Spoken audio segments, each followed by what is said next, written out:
Hey everyone, I wanted to make a short on how to build an Eve team. So with Eve, you kind of want Gaia because if you go against enemy Gaia, you will simply lack the speed and therefore you will lose because the enemy Eve will have the actions advantage or rather the speed advantage. On top of that, you kind of want Ashrid because Eve keeps reapplying corrodes constantly and non-stop pretty much, and Ashrid stuns enemy teams when there's every 5 corrode stun applications. These two kind of already go together, and then on top of that, you also want Mulan because Mulan, every time there's a double action, Mulan will follow up with her basic attack. And since Eve gives everyone in the team double action, well, that's a dream team for the Mulan. But if you play these 4 heroes, there comes an issue of not having anyone that increases the corrode limit.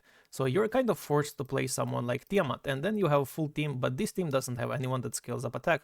So if enemy, for example, has Lucifer, Tsuki, or Tiamat, you will simply go to the negative attack, because Ashrid's attack increase doesn't really counter their steal, so she will just increase your stat and they will just steal it more. So you kind of have to play someone like Tsuki of your own, or to play even Lucifer to sacrifice from the stronger teams to play in the weaker Mystifiers team, which is yet another bad thing to do that I wouldn't suggest to anyone. So the issue is really becoming the slots of the teams, how many you can fit. So you need Tiamat because you need Eve to constantly reapply the corrode, so Tiamat increasing the corrode stack limit goes higher each time, and yeah, you simply must run Tiamat, you must run Gaia, you must run some kind of attack booster like Tsuki, and then you're kind of forced to not play the ideal heroes with Eve that actually benefit her, because you simply must play the meta heroes that are actually strong. So you're back to square one, where you simply just replace someone like Emily from the previous seasons that was played in the most normal basic Mystifiers team, and that basically becomes a full circle of you did nothing. So you pulled Eve and you're just simply replacing an old Eevee hero with her, so like, what's the point of pulling Eve if she's not gonna contribute much or change the meta of the Mystifiers? I think she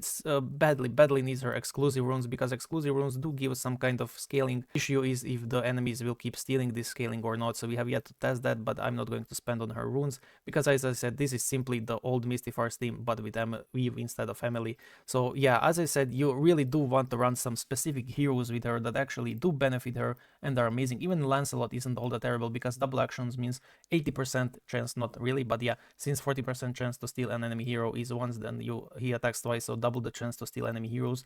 You have Mulan to hit every double action on enemies. You have Ashley to reapply stuns, give additional action.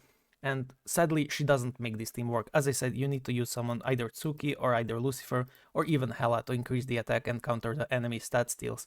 So does she shake up the Mystifiers meta? Sadly, no. She has a lot of good Mystifier heroes, good pairings she wants to be used with, but sadly she can't do that. So that's just a short about how she should be built against how the meta requires her to be built. Thank you for watching and see you in the next one.